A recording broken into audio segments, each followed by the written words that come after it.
warahmatullahi wabarakatuh. Perkenalkan, nama aku Nabila Sestiawa dengan EPM T1C024-30. Jadi di sini saya ingin menjelaskan tentang materi yang pertama, yaitu lamaran kerja. Jadi definisi lamaran kerja itu adalah surat yang dibuat oleh pelamar atau si pengingin kerja itu yang ditawar dengan mengisi lowongan yang ditawarkan oleh pihak perorangan maupun instansi pemerintah. Yang kedua itu ada penulisannya, seperti yang dapat dilihat di sini. Penulisan yang pertama itu adalah resume atau riwayat hidup kita. Yang kedua adalah surat keterangan. Yang ketiga ada surat rekomendasi. Yang keempat ada kartu kuning. Lalu ada pendekatan melalui pendekat AIDA. Jadi kita tuh bisa memperhatikan tindakan atau minat yang dapat menarik perhatian si pembaca. Selanjutnya ada pengorganisasian. Pengorganisasian itu seperti pemulihan lamaran kerja yang memiliki 3 bagian utama, yaitu paragraf pembuka, pertengahan, dan penutup.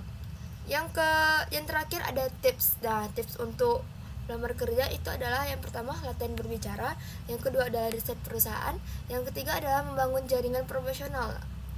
Singkat itu saja untuk materi lamaran kerja. Materi selanjutnya akan saya lanjutkan di video selanjutnya. Terima kasih. Baiklah, saya di sini akan menjelaskan materi tentang laporan dan presentasi bisnis.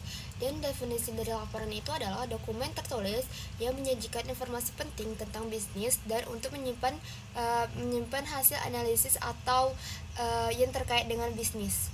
Nah, yang kedua itu ada jenisnya, ada jenis laporan. Yang pertama itu adalah laporan keuangan, laporan proyek, dan laporan evaluasi. Dan terus ada strukturnya itu juga. Strukturnya itu dapat ada judul atau pendahuluan, ada isi laporan, dan kesimpulan lampiran. Dan baiklah, selanjutnya adalah presentasi bisnis. Nah, presentasi bisnis itu adalah dapat dilihat di sini adalah proses penyampaian informasi secara lisan dengan bantuan visual kepada audiens. Nah, selanjutnya itu ada struktur presentasi. Nah, struktur presentasi ini ada 3, yaitu pendahuluan, isi, dan kesimpulan. Dan tips untuk presentasi bisnis itu, yang pertama adalah latihan berbicara, yang kedua persiapan materi yang sangat baik, dan membuat slide-slide yang menarik perhatian audiens agar audiens itu lebih menarik untuk melihat PPT kita. Baiklah, saya di sini juga akan menjelaskan penulisan laporan formal. Jadi pertama itu kita tahu definisinya. Definisinya itu adalah dokumen tertulis yang menyajikan informasi atau hasil penelitian secara terstruktur. Nah, tujuannya juga.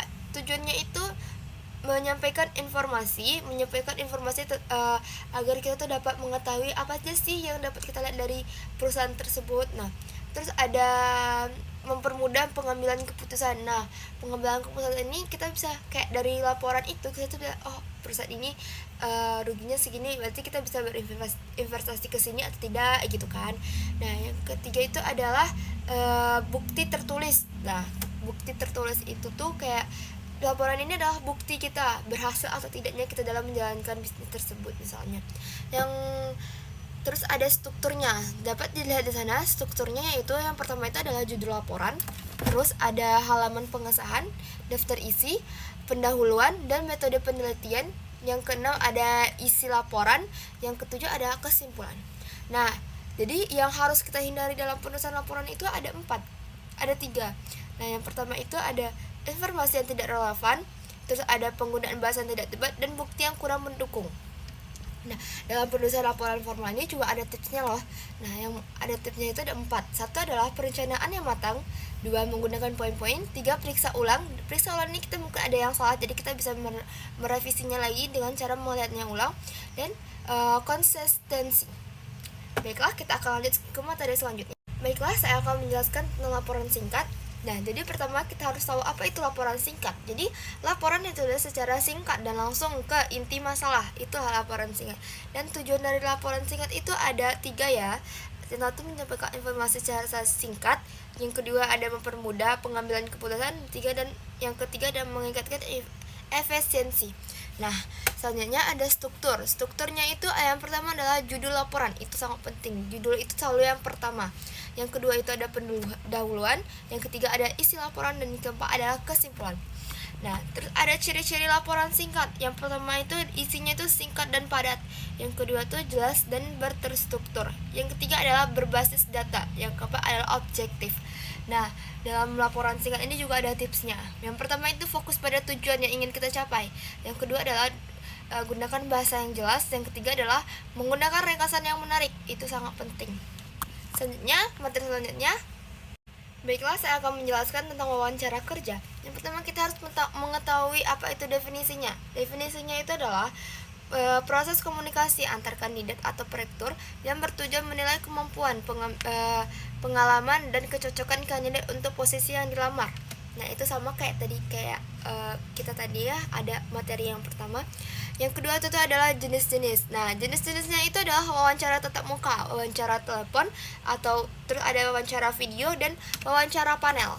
Nah, yang kita hindari dalam wawancara itu adalah nih, datang terlambat, terlalu fokus pada gaji atau fasilitas, tidak mendengarkan dengan baik.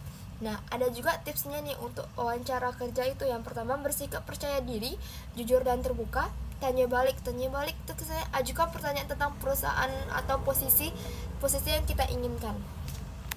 Selanjutnya ada penutup. Penutup itu sebelumnya sebelum wawancara itu tuh kita harus menyiapkan dulu ya teman-teman. Nah, yang perlu kita siapkan tuh ada 3. Yang pertama tuh adalah riset perusahaan. Riset itu kita harus mempelajari visinya atau lain-lainnya gitu kan. Terus ada pemahaman deskripsi pekerjaan. Nah, posisi apa yang ingin kita lamar. Nah, kita harus tahu apa fungsi bagian yang ingin kita lamar itu. Nah, yang ketiga itu ada latihan tanya jawab. Seperti kayak kita latihan seperti kita sedang diwawancara, padahal tidak, seperti itu ya. Selanjutnya ada penutup. Nah, penutup ini tuh akhir dari wawancara kita nih. Yang pertama, kita ucapkan terima kasih. Yang kedua, follow up. Follow up itu adalah menunjukkan ketertarikan kita kepada perusahaan atau kepada lowongan itu. Oke, materi selanjutnya. Baiklah, saya akan untuk materi selanjutnya, yaitu teks negosiasi. Nah, sebelum itu kita harus tahu apa itu teks negosiasi. Yaitu adalah, yang di atas ini adalah proses di mana tujuan untuk mencapai kesepakatan bersama yang melibatkan 2 orang atau lebih. Nah, tujuan dari teks negosiasi ini adalah mencari kesepakatan, mengatasi perbedaan pendapat, dan memperbaiki hubungan. Nah, teks negosiasi ini juga ada jenisnya nih. Jenisnya yang pertama itu adalah negosiasi positif, yaitu negosiasi yang menguntungkan kedua belah pihak. Yang kedua adalah negosiasi zero sum, yaitu adalah negosiasi yang ada pihak menang atau kalahnya. Nah, prosesnya itu yang pertama itu adalah persiapan kita yang ingin kita untuk negosiasikan itu. Yang kedua adalah pembukaan. Yang ketiga itu tawar menawar. Yang keempat itu adalah penutupan atau pengesahan atau kesepakatan yang sudah kita ambil, seperti itu. Dan yang harus kita hindari dalam teks negosiasi itu adalah 1. Terlalu agresif. 2. Tidak mendengarkan lawan bicara. Yang ketiga adalah terlalu fokus pada diri sendiri. Nah, selanjutnya ada tips dalam teks negosiasi. Yang pertama adalah latihan berbicara. Kedua adalah riset perusahaan. Dan 3 adalah membangun jaringan profesional agar kita tahu seperti apa yang diinginkan oleh perusahaan tersebut. Oke. Materi selanjutnya. Baiklah, untuk materi yang terakhir yaitu teknologi dan komunikasi. Yang pertama, kita harus tahu definisinya, yaitu komunikasi adalah bagian yang paling penting dalam dunia bisnis untuk mempengaruhi pengambilan keputusan dan efisiensi. Nah, efisiensi teknologi juga berperan penting dalam komunikasi bisnis. Nah, selanjutnya ada media yang digunakan. Yang pertama adalah komputer untuk menyimpan data. Yang kedua adalah internet dan email. Yang ketiga itu adalah aplikasi komunikasi seperti Zoom atau video call atau HP gitu kan. Nah, habis itu ada strateginya, yaitu yang pertama itu adalah pelatihan dan pengembangan karyawan. 2. Kebijakan keamanan informasi. Dan ketiga adalah pemilihan platform yang tepat. 4. Dan evaluasi atau adaptasi terhadap tren sekarang. Nah, selanjutnya itu ada manfaat. Yang pertama itu adalah efisiensi waktu.